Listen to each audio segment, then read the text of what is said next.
Now I'm going to show you how to buy a mountain bike. There's a few things that I recommend that you look for. The biggest thing is you want to have at least 21 speeds, a good solid front shock, and the new thing is disc brakes on it.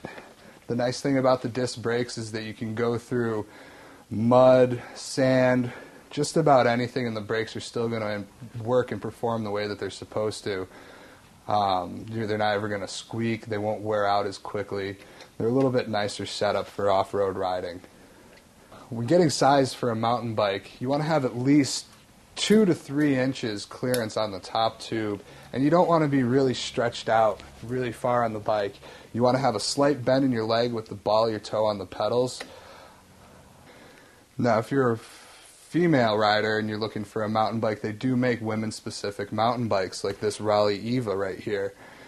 The difference between a men's frame and a women's frame is women tend to have longer legs and a shorter torso, so they integrate that into the frames.